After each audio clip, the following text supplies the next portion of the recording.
Rasa-rasanya ketika kita berbicara mengenai transparansi kepada publik gitu, kerap kali transparansi itu dipandang ketika misalkan udah ada gejolak massa, Mbak.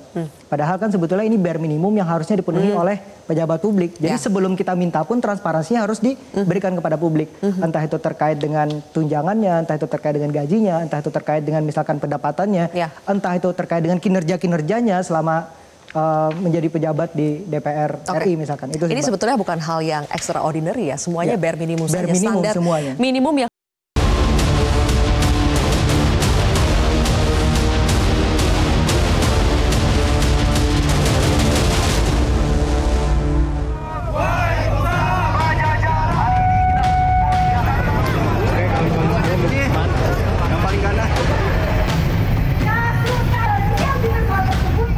Semua tuntutan 17+8 ini semuanya krusial, tidak ada yang tidak krusial.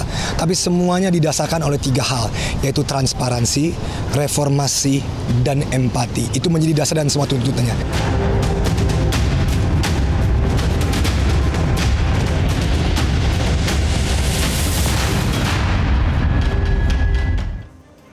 Pemirsa, dari aksi jalanan lahir gerakan 17+8. Gerakan ini bukan sekedar gaya-gayaan, melainkan solidaritas digital yang berubah menjadi tuntutan nyata kepada eksekutif, legislatif, aparat, hingga partai politik.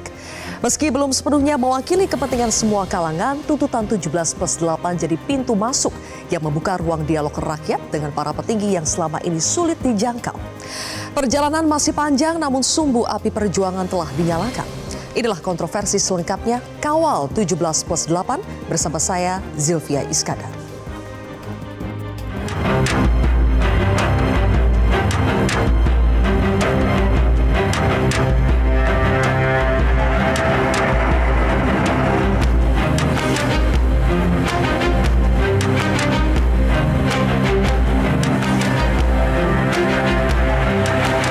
Gerakan solidaritas dan perlawanan dengan simbol visual Brave Pink dan Green Hero di media sosial menjelma menjadi tuntutan rakyat 17+8 yang digagas oleh sejumlah influencer dengan merangkum berbagai aspirasi rakyat yang berkembang.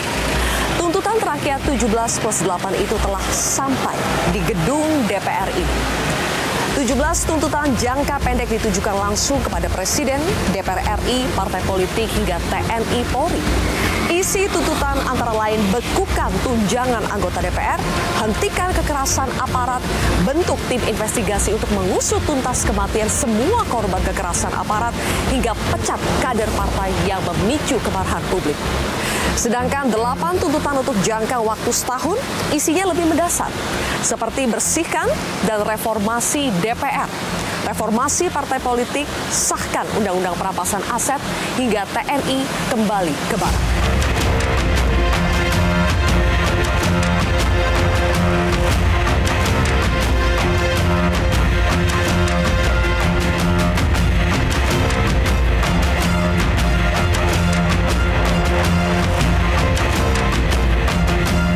Tuntutan 17+8 bukan sekedar tren gerakan sosial, melainkan potret kemuakan rakyat yang melihat aspirasi mereka tidak didengarkan. Pemerintah dan DPR seolah menjalankan kebijakan dalam dunianya sendiri, tanpa benar-benar melihat dan mendengar apa yang dibutuhkan dan diharapkan rakyat. Lantas apa tanggapan DPR? DPR merespons dengan membatalkan tunjangan perumahan yang nilainya 50 juta rupiah per bulan dan memangkas beberapa tunjangan lainnya. Anggota DPR juga dilarang melakukan kunjungan kerja ke luar negeri. Tapi apakah itu cukup? Perjalanan masih panjang. Respons DPR tidak boleh hanya sekedar meredam. DPR harus sepenuhnya melakukan refleksi dan transformasi, bukan sekedar tidak memamerkan gaya hidup mewah, tetapi benar-benar hidup sederhana, melayani masyarakat dengan penuh integritas. Sebagian memang bisa berdalih wajar jika anggota dewan diberi tunjangan besar. Tapi rakyat juga bisa balik bertanya, apakah uang yang mereka terima dari pajak rakyat itu setimpal dengan kinerja dan usaha mereka untuk melayani kepentingan rakyat? Jangankan melayani rakyat, untuk sekedar tidak berucap kata-kata yang tidak menyakiti hati rakyat pun sulit.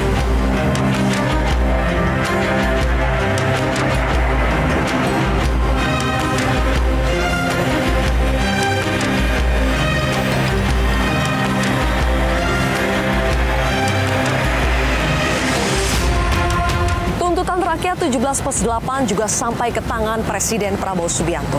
Pasca Agustus kelabu ketika demonstrasi besar menelan korban jiwa dan luka, istana dipaksa bergerak. Presiden Prabowo Subianto menyebut sebagian tuntutan masuk akal, seperti pembentukan tim independen untuk mengusut kematian Afan dan 9 korban sipil lainnya. Sebaliknya, tuntutan agar TNI ditarik kembali ke barak dan tidak terlibat dalam pengamanan sipil dinilai butuh perundingan lebih jauh. Respons lain yang dikeluarkan Presiden atas perkembangan situasi negeri ini adalah reshuffle kabinet. Senin 8 September lalu, 5 menteri diganti, termasuk Menko Politik dan Keamanan Budi Gunawan dan Menteri Keuangan Sri Mulyani. Apakah reshuffle kabinet adalah salah satu solusi memperbaiki negeri ini? Tuntutan rakyat tentu tidak berhenti sampai di 17+8. Berbagai koalisi masyarakat sipil, lembaga ekonomi dan sosial, sampai kampus juga membuat daftar tuntutan yang mereka tujukan ke negara. Kita berharap respons yang diberikan bukan hanya sekedar untuk menghilangkan asap, tetapi benar-benar menyelesaikan akar persoalan yang sesungguhnya. Kami akan membahasnya dengan sejumlah narasumber di studio Metro TV.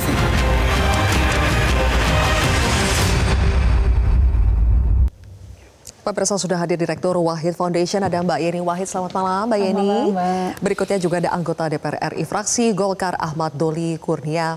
Bang Doli, apa kabar? Alhamdulillah, selamat malam. Baik ya. Assalamualaikum warahmatullahi wabarakatuh. Waalaikumsalam. Kemudian juga ada Ketua Badan Eksekutif Mahasiswa Universitas Indonesia, Agus Setiawan. Agus, selamat malam. Malam, Mbak. Berikutnya juga ada Direktur Eksekutif Center of Economic and Law Studies atau Selios, Bima Yudhistira. Mas Bima, selamat malam. Selamat malam. Dan juga ada Direktur Eksekutif Carta Politika Yunarto Wijaya. Mas Toto, selamat malam. Malam. Terima kasih semuanya sudah hadir di kontroversi malam hari ini. Saya langsung mulai dengan respons yang sudah diberikan oleh DPR terhadap tuntutan 17+8. Boleh ditampilkan teman-teman. Ada 6 respons yang sudah diberikan atas tuntutan 17+8 yang spesifik ditujukan kepada DPR RI. Di belakang saya boleh dimunculkan soal penghentian tunjangan perumahan sudah dipenuhi. Kemudian juga ada moratorium kunjungan kerja ke luar negeri, pemangkasan tunjangan dan fasilitas anggota. Sebelumnya 104 juta totalnya, sekarang menjadi 65 juta. Kemudian ada penonaktifan anggota DPR oleh partai politik. Anggota yang dinonaktifkan tidak dapat hak-hak keuangan lagi dan komitmen pada transparansi serta partisipasi publik.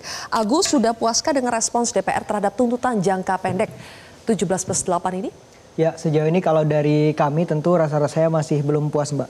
Karena kalau berkaitan misalkan dengan penghentian tunjangan perumahan, iya memang sudah dihentikan. Tetapi kalau kami lihat dari berbagai sumber yang kami baca bahwa ada beberapa alokasi anggaran lain yang justru naik, misalkan terkait dengan komunikasi, tunjangan kehormatan, dan lain sebagainya. Sehingga kemudian ini patut kami pertanyakan, alasan kenaikan ini apa? Dan sampai sekarang itu belum dibuktikan kepada publik. Kemudian terkait dengan moratorium kunjungan kerja ke luar negeri, ya saat ini memang sudah coba untuk ditunda, coba untuk dibahas kembali terkait dengan mana sih yang sebetulnya mungkin dikatakan urgent atau punya signifikansi yang tinggi lah terkait dengan hubungan dengan luar negeri. Kemudian terkait dengan pemangkasan tunjangan dan fasilitas anggota, ya sampai saat ini saya belum dapat kepastian terkait dengan misalkan tunjangan pensiun seumur hidup misalkan. Itu kan tadinya juga sempat ingin kita batalkan juga gitu dalam tuntutan kami.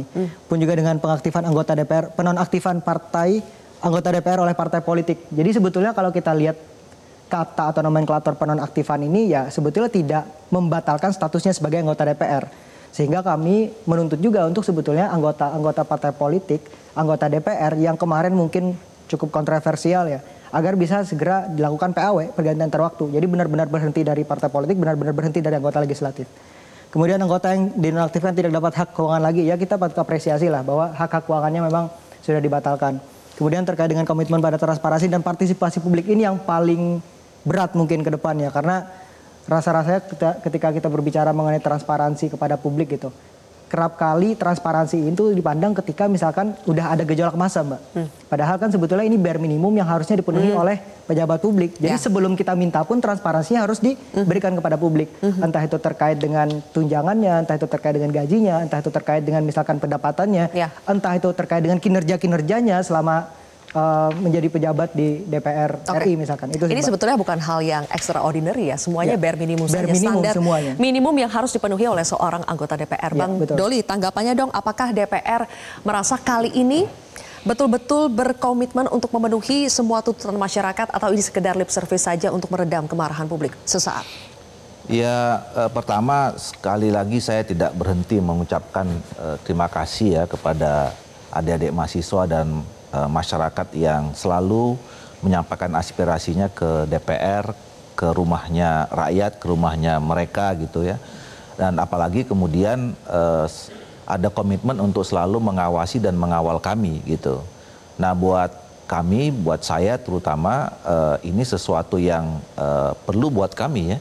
Sebagai vitamin lah untuk tetap fokus kepada tugas pokok dan fungsi kami untuk menjalankan aspirasi dan kepentingan rakyat, bangsa dan negara Indonesia. Nah soal tuntutan itu tentu kan kita berupaya ya bahwa apa yang disampaikan 17+8 itu terutama 3 yang yang difokuskan kepada DPR itu sudah dijawab dengan 6 poin itu. Dan saya kira kalau bicara tentang komitmen ini bukan soal komitmen, ini udah berjalan semua ini, udah selesai. Ya tinggal yang mungkin yang nomor 6 ya. Partisipasi publik harus tetap dikawal. Partisipasi publik mungkin juga soal yang nomor 4 ini kan sedang berproses juga gitu. Nah soal partisipasi publik jadi begini, saya juga ingin menyampaikan bahwa mungkin satu sisi benar ya bahwa masyarakat selama ini menilai apa yang sudah dikerjakan oleh kami di DPR ini masih kurang berkenan, masih dianggap kurang maksimal dan seterusnya gitu. Dan itu adalah bagian dari koreksi kami ke depan. Nah tetapi juga jangan kemudian disimpulkan secara umum bahwa selama ini seolah-olah kami juga tidak bekerja gitu ya. Kalau bicara tentang partisipasi publik, saya sampai sekarang misalnya kami di Balek itu masih terus bekerja, dan kalau dilihat misalnya soal transparansi kinerja lah terutama ya, komunikasi. Ini sekarang kan DPR ini memang dibuat semaksimal mungkin bisa terbuka, transparan. Kita punya TV parlemen, kita bisa diakses segala macam gitu. Kalau dalam menyusun undang-undang, ini kami sekarang misalnya sedang menyusun undang-undang perlindungan pekerja rumah tangga, ya itu terbuka. Jadi Oke, kami terima.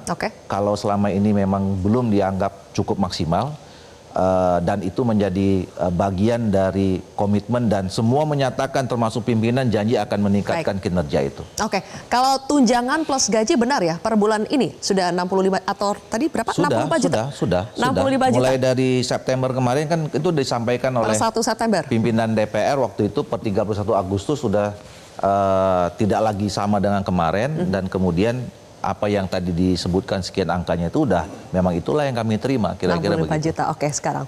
Mas Bima, kalau kita lihat tuntutan dari 17+8 itu memang banyak soal pemangkasan.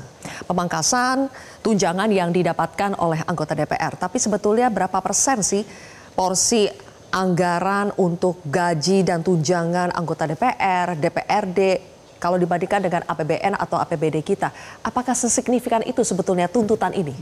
Sebenarnya tuntutan teman-teman itu lebih banyak eksekutifnya. Tapi untuk parlemen pada waktu pembahasan ya bersama dengan teman-teman, ini kan sekarang mulai bergulir 17+8. Kita tuh mengusulkannya 17+8 +4 +5. Kenapa? Karena banyak aspirasi dari masyarakat itu marahnya bukan ke DPR pusat, tapi juga ke eksekutif, pemerintah daerah, DPRD. Jadi sekarang eskalasinya bergeser dari eskalasi ke DPR, itu ke DPRD juga lagi dipantau. Kenapa? Karena kita nggak punya yang namanya komite remunerasi secara independen. Ini tuntutan penting juga. Mungkin tidak secara eksplisit, tapi itu bagian misalnya dari transparansi, bagian dari reformasi dalam sistem remunerasi.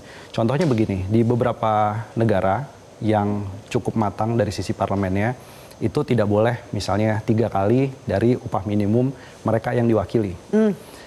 Kemudian ada lagi menggunakan transportasi publik sebanyak 80% dari total gaji dan tunjangan. Ada lagi yang mengusulkan single salary aja. Jadi buat apa ada tunjangan suami, tunjangan istri, tunjangan anak, ada paket rapat lagi, ada transportasi, ada komunikasi lagi. Jadi single salary satu aja. Nah ini beberapa tuntutan-tuntutan yang memang harus dipikirkan ke depannya. Tapi bolanya kita paham juga, bolanya ini bukan di DPR semua. Tapi yang membuat tunjangan gaji, remunerasi itu juga ada di dalam Kementerian Keuangan. Nah ini harapannya eksekutif di Kementerian Keuangan ini beberapa yang memang harus membutuhkan peraturan Menteri Keuangan, perubahan Inpres dan lain-lain itu segera ditindaklanjuti. Eksekutif juga punya banyak masalah sebenarnya, punya banyak problem. Tadi Mbak Sylvia bilang bahwa ini baru pertama kalinya masyarakat sebagai pembayar pajak merasa uangnya dipakai untuk hal apa. Jadi terakhir kita punya masalah itu adalah pada waktu pemberontakan Samin dan pemberontakan petani Banten 1888. Sekarang muncul lagi. Jadi begitu kita melihat ini adalah isunya pajak. Nah, pajak ini harus dilekatkan pada reformasi. Harusnya bahas apa? Harusnya eksekutif sekarang selain utak-atik tunjangan membahas soal pajak kekayaan, wealth tax. Membahas soal pajak sektor ekstraktif. Karena yang membuat ketimpangan dan orang marah hari ini adalah kenapa pajak saya digunakan untuk mensubsidi dan memberikan insentif kepada sektor-sektor yang harusnya nggak dikasih insentif. Sektor-sektor ekstraktif yang harusnya hari ini itu penyumbang negaranya lebih besar. Nah, disinilah saya pikir jangan hanya kepada DPR pusat, tapi DPRD, Pemda juga eksekutif.